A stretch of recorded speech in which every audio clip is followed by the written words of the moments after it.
Good evening. Chemical kinetics का शायद last lecture हुआ था कि लंबा चैप्टर खींचेगा, पर थोड़ा ज़्यादा चीज़ें कवर करके हमने 60 में इसको समेटा है। हाँ, मैं ये जरूर कह रहा हूँ कि एडवांस लेवल पर अगर आप ट्राई करोगे तो एक दो टॉपिक डेफिनेटली छोटा है और मैंने जानबूझ से छोड़ा है, लेकिन मेंस लेवल तक के क्वेश्चन आपको नहीं रुकेंगे और नीट लेवल तक के तो क्वेश्चन बिल्कुल नहीं रुकेंगे, है ना। जो लोग प्रैक्टिस कर रहे हैं उनको खूब पता है कि क्वेश्चन कहाँ से क्या बन रहे हैं। तो एडवांस लेवल तक के लिए जरूर मैं नहीं गया, टाइम की कमी है अपने पास, इसलिए इस हिसाब से मैं मेंस लेवल तक जाके रुका। और आज मैं लास्ट लेक्चर लेके आया हूँ। टॉपिक कुछ नहीं छूटा है, वही ऑर्डर के डिसाइड में एक आरडीएस मेथड होता है, उसको मैंने छोड़ा है जानबूझ के। मैंने बता इसलिए दिया क्योंकि अगर आप पढ़ना चाहते हो तो कहीं और से पढ़ सकते हो बेझिझक। तो आज मैं लेके आ रहा हूँ लास्ट लेक्चर। कल हमने आरडीएस थ्योरी पढ़ी थी। हमने कहा था कि रिएक्टेंट्स के कोलिजन के कारण ही होते हैं। हमने ये भी कहा था कि टेम्परेचर बढ़ाने पर कोलिजन्स की संख्या बढ़ जाती है। हमने ये भी कहा था कि कोलिजन केवल वही माने जाएंगे जो इफेक्टिव हैं, जो प्रॉपर ओरिएंटेशन। हमने ये भी कहा था कि एक्टिवेशन एनर्जी वह एनर्जी है जो एक रिएक्टेंट मॉलिक्यूल को देनी पड़ती है, उसकी एनर्जी एक फिक्स एनर्जी लेवल तक पहुंचाने के लिए, ताकि वो रिएक्शन कर सकें, ताकि वो ट्रांजिशन स्टेट में आ सकें। और वो जो फिक्स मिनिमम एनर्जी है उसको हमने नाम दिया था दहली हिंदी में, और थ्रेशोल्ड इंग्लिश में। थ्रेशोल्ड है, ठीक है। थ्रेशोल्ड एनर्जी तक पहुंचाने के लिए हमको एक्टिवेशन एनर्जी देना पड़ता है। हमने ये भी देखा था एंडोथर्मिक रिएक्शन में डेल्टा एच कैसे पॉजिटिव और एक्सोथर्मिक रिएक्शन में डेल्टा एच कैसे नेगेटिव। क्लियर है? ठीक है।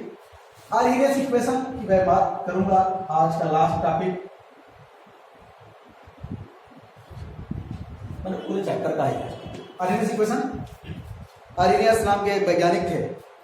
उन्होंने रेट कांस्टेंट और टेम्परेचर के बीच रिलेशन दिया।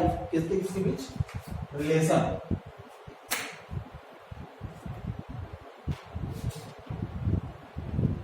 Between rate constant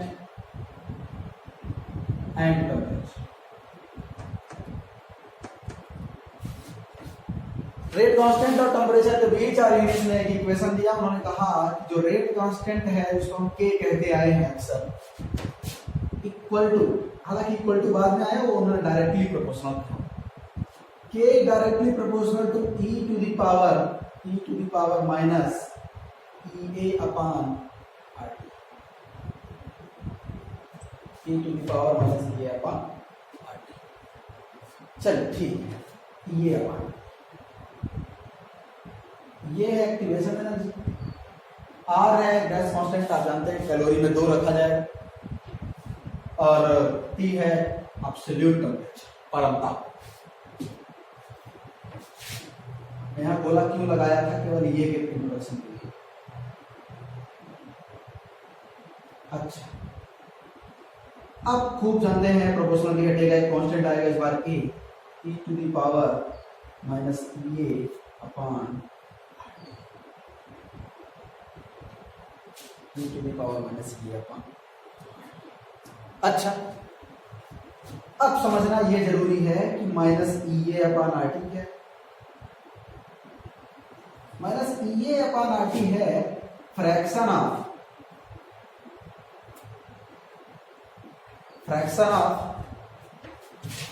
molecules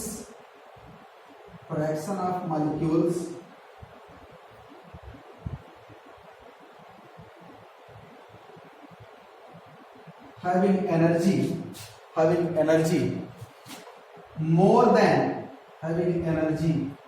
more than threshold energy।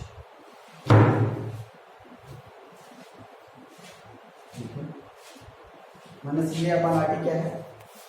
बल्कि आप तो पूरा ही कहिए, E to the power minus ये अपॉन आर टी पूरा। तो ई टू द पावर माइनस ये अपॉन आर टी है, वो क्या है?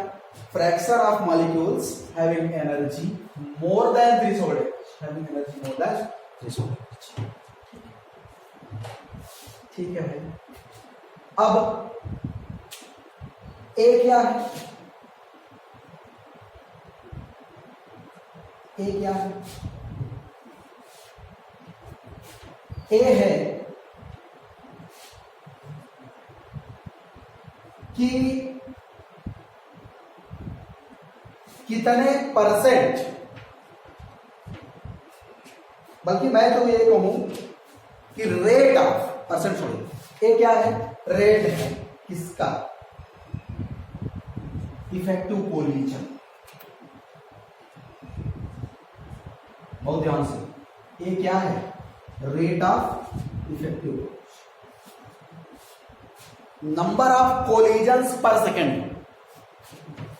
रेट क्या है? टाइम के साथ नंबर ऑफ कोलिजन्स पर सेकेंड, रेट ऑफ। ठीक है जी। एडवांस 2016 डायरेक्ट यही क्वेश्चन पूछा गया कि ए क्या है, और ऑप्शन में था रेट ऑफ इफेक्ट। देख लीजिएगा जाके paper, J advance 2016, rate of effective collision है। कोई बात नहीं, फार्मूले को आप तैयार रखें। मैं क्वेश्चन नॉर्मली लेता हूं यहां से, और इसके बाद मैं कुछ और टॉपिक पे बढ़ूंगा, इसी को थोड़ा और आगे बढ़ाऊंगा। एक क्वेश्चन मैं कहता हूं, आप नोट करिएगा। एक्टिवेशन एनर्जी, नोट करिएगा, activation energy of reactants in a reaction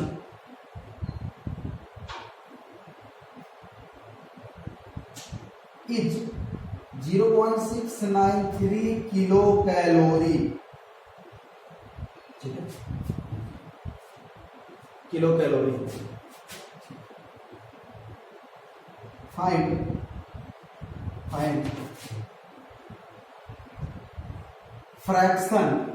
find fraction of molecules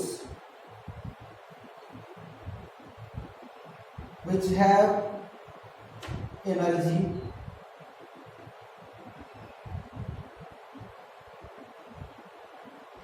more than threshold energy, THR,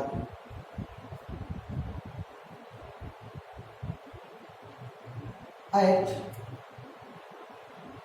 227 degree, ऐसा कुछ में टेम्परेचर है। ठीक है, 227 डिग्री। ठीक है, चलिए देखते हैं। बढ़िया क्वेश्चन, देखने वाला ठीक ठाक क्वेश्चन है। पहला चीज तो ये दिखा कि fraction of molecules which have energy more than threshold energy. ये देख तुरंत याद आया कि ये तो भाई e to the power minus ये अपॉन RT। मतलब ये कि हमको e to the power minus activation energy upon RT निकालना है। ठीक, इसलिए मैंने अलग से बताया कि है क्या। e to the power minus 0.693 upon, क्योंकि एक्टिवेशन एनर्जी दिया। अच्छा, किलो कैलोरी था तो 10 टू द पावर 3 और आपको लिखना है कैलोरी रिसर्च करने के लिए। एक किलो कैलोरी में एनर्जी दी गई थी। अब एसआई में झूठ तो नहीं सॉल्व कर रहे हो, पर किलो बोलो तो भाई एडजस्ट कर ही लो। हमने इतना कैलोरी लिखा है अपॉन। अच्छा, कैलोरी के टर्म में, मैं कैलोरी नहीं लिख रहा हूं, कैलोरी नहीं लिख रहा, जगह ले। कैलोरी के टर्म में गैस कांस्टेंट की वैल्यू तो 2 होती है। ठीक है, और टेम्परेचर 227 था, उसमें 273 और जोड़ो, केल्विन में रखो, एसआई यूनिट पे क्वेश्चन सॉल्व होते हैं। कितना आ जाएगा ये? 500 केल्विन। ठीक है, मतलब ये गलतियां आप कर सकते हैं, ये गलतियां आप बेझिझक कर सकते थे। 10 पावर 3 ना रखते, 227 रख के क्वेश्चन सॉल्व कर देते। ठीक है, ये कितना आया? 500 दूनी 1000, 500 दूनी 1000 और ये 1000 पूरा कटा 10 या 3 एक है, ये तो कितना बचा e to the power minus 0.693 या कि 1 upon e to the power 0.693। बोलो ठीक है, बात है कि आते कि ठीक है। अच्छा, क्या हम इसको ln2 ना लिखते हैं?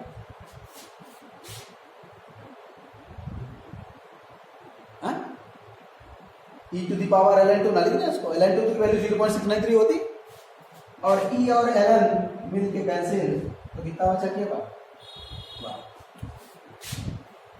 कितना बचा? मतलब 1/2 मतलब कितना? 1/2 मतलब कितना? 50%। फ्रैक्शन है ना वो, मैं क्या लिखा हुआ है? फ्रैक्शन ऑफ मॉलिक्यूल्स, ठीक है। 1/2 पार्ट, पूरे मॉलिक्यूल जितने रहे होंगे उनका 1/2 पार्ट के पास मोर देन थ्रेशोल्ड एनर्जी है, वो पहले से ही रिएक्शन कर रहे हैं, ठीक है। निकाल सकते हैं इस तरह क्वेश्चन, है ना। ये आसान क्वेश्चन नहीं था, मतलब ये देखने में इतना आसान लग रहा था पर ये है नहीं। आप कैसे, जब आपको ये कंफर्म ही नहीं है कि आप कैसे कैलकुलेट करोगे फ्रैक्शन ऑफ मॉलिक्यूल्स की जब energy more than threshold energy, ये कैसे, मतलब आप सोच के देखिए, बहुत तांडव मचा देने वाला क्वेश्चन, ठीक है। क्लियर रखिएगा, मेंस में आया हुआ क्वेश्चन, इस मॉडल के क्वेश्चन पूछे जाते रहे हैं, एक्टिवेशन एनर्जी से भी क्वेश्चन आते ही रहे हैं, है ना। एडवांस में भी और मेंस में, दोनों जगह के फेवरेट टॉपिक है, ठीक है। नोट करिए इसको।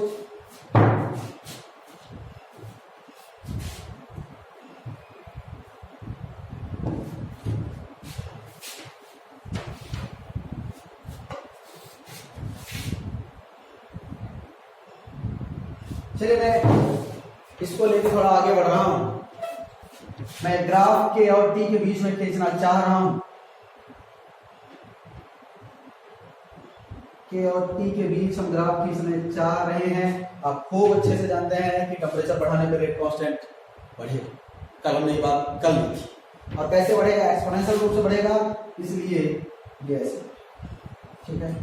डायरेक्ट जेईमेंस 2015 या 16 में डायरेक्ट यही क्वेश्चन पूछा गया था। ऑप्शन में ये था कि which graph is correct representation of rate constant with absolute temperature, ये ग्राफ, ठीक है, ठीक है ना। ये ग्राफ किसका है? k equal to A to the power minus activation energy upon, ठीक है। अब डायरेक्ट याद रखेंगे इस चीज को। अच्छा, मैं इस पर क्वेश्चन फर्स्ट दे के कुछ और स्टैंडर्ड रिजल्ट तक आपको पहुंचाऊं। मैं दोनों पक्षों में लॉग लेके आगे बढ़ाना चाहता हूं कुछ रिजल्ट्स के लिए।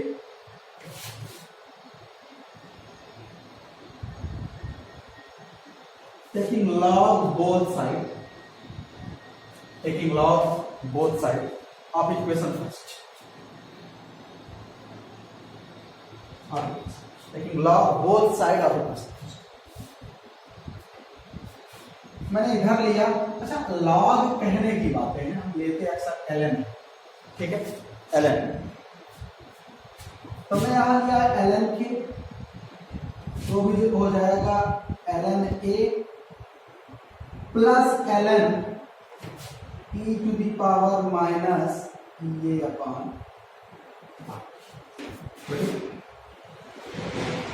ठीक। ln और e तो कैंसिल हो जाएंगे, ln और e तो कैंसिल हो जाएंगे,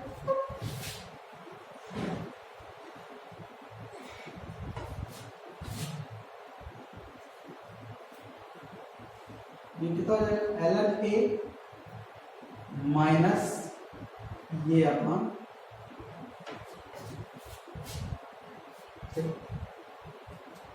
ठीक है। तब अगर मैं इसको log के लिखूं और उसको log a लिखूं 10 की बेस के लिए, तो आपको यहाँ पे 2.303 इंटू RT लिखना। क्यों? क्योंकि अगर हम 2.ln क्योंकि क्या लिखे 2.303 log के, इसको क्या लिखे 2.303 log के, अब 2.303 से हर जगह डिवाइड कर दिए, तो log a और ये, ठीक है। अब ये रिजल्ट भी आ गया, अच्छा अच्छा, काहे के साथ आप चाहो तो ये रिजल्ट भी यहाँ पे आ सकते, याद क्या रखना है यार, लॉग ले लेंगे। अगर मैं ln k और 1/t के बीच ग्राफ खींचना चाहूं, ध्यान से देखिए, ln k और 1/t के बीच ग्राफ खींचना चाहूं तो y = mx + c का एक इक्वेशन निगेटिव स्लोप के साथ, जो कि इस तरह का कोई इक्वेशन, ठीक है। और ये वाला जो इंटरसेप्ट होगा वो कितना होगा ln a, कितना होगा ये ln a। और इस ग्राफ का स्लोप कितना होगा, निगेटिव स्लोप के साथ ये, मतलब tan थीटा यहां कितना होगा, ये भाई tan थीटा कितना होगा, ये भाई, ठीक है। तो यहां से आपको थीटा देके, क्या देखे, थीटा देके एक्टिवेशन एनर्जी पूछ सकते, ठीक है। ln k और 1/t के बीच के ग्राफ का एंगल इतना है और आप एक्टिवेशन एनर्जी बता दोगे, आराम से बता दोगे। करना ये है कि आप आर्हेनियस इक्वेशन पकड़ के चलेंगे, जो जैसे पॉसिबिलिटीज होगी आप वहां से कमेंट कर लेंगे, ठीक है। अच्छा, एक तो ये चीज आपसे करना चाहिए था। दूसरा, अगर मैं इसी ग्राफ, बल्कि मैं इस वाले इक्वेशन को मैं इक्वेशन सेकेंड देता और मैं ये मान लूं, कुछ और बहुत इंपॉर्टेंट रिजल्ट मैं देने जा रहा हूं, मैं ये कह दूं इफ एट टेम्परेचर T1, मैं मान लूं कि T1 टेम्परेचर पे रेट K1 है, तो वो कितना जाएगा भाई, log K1 = log A, क्योंकि A की संख्या में तो बहुत ज्यादा चेंज आने वाला है, ये फिक्स है, एक फिक्स रिएक्शन के लिए वो फिक्स है, ठीक है, लेकिन रिएक्टेंट्स के लिए वो फिक्स है, ठीक है। log A minus EA/2.303 R/T1, ठीक है। और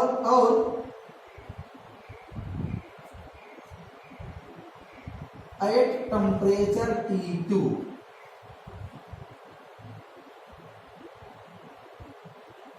रेट K, ठीक है। तो कितना हो जाएगा, log K2 = log A minus EA/2.303 R/T, ठीक है, ठीक है। अब यहां से एक स्टैंडर्ड रिजल्ट याद कर सकते हो, इसको इससे घटा, ठीक है। क्या मिलेगा, दिख रहा है क्या, log K2 minus log K1 equal to ये तो कैंसिल हो जाएगा, ये माइनस का ये प्लस का, इसको इससे घटा रहे हैं, log K2 minus log K1 कितना बचेगा, माइनस EA/2.303 R/T2 प्लस, क्योंकि माइनस माइनस के प्लस होगा, EA/2.303 R/T। अब कहां, चलो आगे नीचे लिखेगा, ठीक है। ये लॉग की प्रॉपर्टी से log K2/K1 है, हम EA/2.303 इंटू R बाहर ले रहे हैं, ये बचेगा 1/T1 माइनस 1/T। ठीक, ये रिजल्ट आपको याद होना चाहिए क्योंकि कभी कभी पूछ देता है। दो टेम्परेचर के साथ दो रेट कांस्टेंट का रिलेशन पूछ देता है, पूछे भी गए हैं, इस तरह के क्वेश्चन पूछे भी गए। एक खास रिएक्शन के लिए एक्टिवेशन एनर्जी दे देगा, इस टेम्परेचर पे इतना रेट कांस्टेंट है तो इस टेम्परेचर पे क्या रेट कांस्टेंट होगा। ठीक है, डायरेक्ट पूछा जाता है, आप यहां से जाओ। ठीक है, इस तरह क्वेश्चन पूछे जाते रहे हैं, आप इस तरह क्वेश्चन करो। ठीक है, जैसे मैं क्वेश्चन ले ही लेता हूं, बताओगे इधर वाला को बताओ।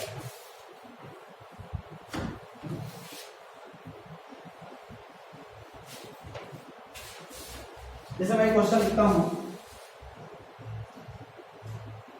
इन a reaction, in a chemical reaction,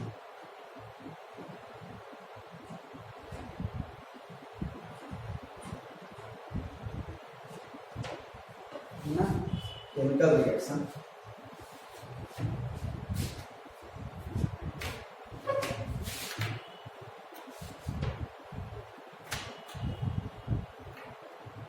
बल्कि मैं ऐसा कहूँ,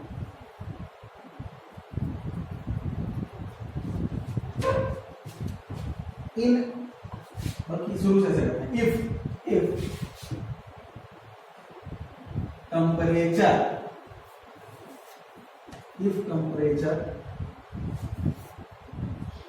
increased from 227 degree centigrade to 327 degree centigrade, then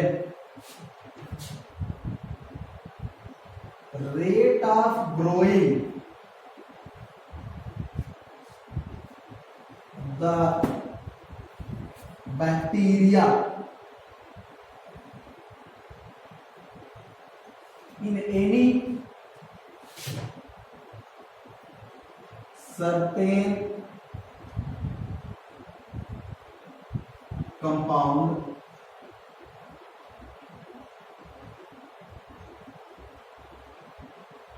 double, then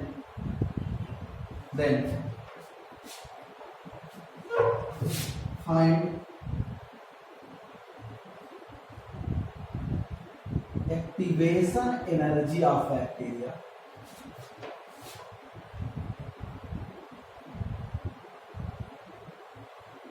also comment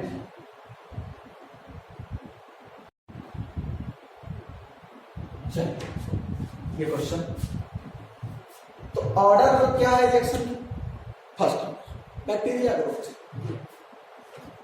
ठीक है, आप परेशान हो गए कि इस डाटा से ऑर्डर से क्या मतलब, बहुत ध्यान से देखिए, बैक्टीरियल ग्रोथ है और बैक्टीरियल ग्रोथ फर्स्ट ऑर्डर की रिएक्शन है, बता चुके। ठीक है, तो सबसे पहला अगर हम सॉल्व करने जाएंगे बैक्टीरियल ग्रोथ में कमेंट करेंगे तो बैक्टीरियल ग्रोथ कौन सी ऑर्डर है? फर्स्ट ऑर्डर की रिएक्शन है। ठीक है, फर्स्ट ऑर्डर। अच्छा, अपने को दो टेम्परेचर दिया है, 227 से 327। ठीक है, मतलब 500 केल्विन से 600 केल्विन। तो T1 क्या है? 500। T2 क्या है? 600। दिया है T1 बराबर 500 केल्विन, T2 बराबर 600। एक और चीज दिया है, rate of growing the bacteria के डबल्ड, मतलब K2 जो है वो 2K1 है। अगर T1 पर रेट K1 रहा होगा, T2 पर रेट K2 हुआ होगा, अगर rate of growing the bacteria double, K2 double हो गया, मतलब आपको K2/K1 का रेशियो भी दे दिया है और पूछा है टू फाइंड बोला भाई, डायरेक्ट फार्मूला है आपके पास, कैलकुलेट करोगे। log 2 इक्वल टू K2/K1 के अंदर हमने क्या लिखा? 2 इक्वल टू, ये आपको निकालना है अपॉन 2.303 इंटू आर की वैल्यू आप 2 रखोगे कैलोरी में, ठीक है, क्योंकि एनर्जी जो आएगी वो कहाँ रखोगे कैलोरी। अगर आप यहाँ 1.3 जो भी होता है उसको रखोगे तो जूल में आंसर आ जाएगा, उससे कोई बात नहीं, केमिस्ट्री में जूल में आंसर लेके आना खासकर यहाँ पे कैलोरी में ही से काम करता है, ठीक है। 1/500 माइनस 1 पता है कुछ, ठीक है। कितना बचा, EA/2 इंटू 2.303।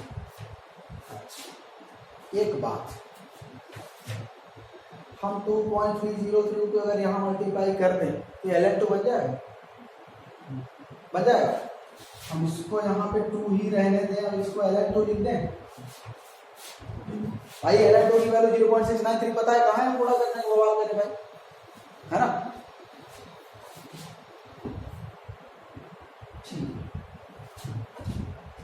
Ln2 ये अपॉन 2 हो गया तो ये कितना आ जाएगा 600 और 500 कैलसियम कितना आ जाएगा 3000, हाँ 600 और 500 कैलसियम कितना आएगा 3000 ही तो आएगा। 5 तो 20 18 5 25 5 30 35, हाँ ठीक 3000। कैलसियम कितना आ गया 3000, ये आ गया 6 माइनस 5, ठीक है, ये तो बनता है ना, ठीक। 3000 और 6000 Ln2 बराबर EA, ये कितना आ गया 6000 Ln, ठीक है, कैलोरी, मतलब 6 Ln2 किलो कैलोरी, ठीक है, क्या कह सकते हैं इसको 6 Ln2 किलो कैलोरी। ऑप्शन में ऐसा मिल सकता है ना 0.693 का मल्टीप्लाई कर दीजिए, ठीक है, 4.2 किलो कैलोरी के आसपास आएगा, ठीक है, कितना आएगा ये लगभग 4.2 किलो कैलोरी, ठीक। क्यों 0.69 में 0.7 लिख दें, 0.7 और 742 4.2 ऐसे निकल सकते हैं, ठीक है। तो एक्टिवेशन एनर्जी का ये पूरा फॉर्म, आरएनएस का ये पूरा फॉर्म, इसी के साथ हम देते हैं केमिकल काइनेटिक्स को विराम। केमिकल काइनेटिक्स हमारी तरफ से खत्म है, अब सारे क्वेश्चन बनने चाहिए। चलिए कुछ दिन का ब्रेक लेते हैं, 2-3 दिन बाद हम दोबारा मिलेंगे और कौन सा पढ़ाने वाला है, सरफेस केमिस्ट्री के साथ मिलेंगे। तब तक के लिए ऑल द बेस्ट।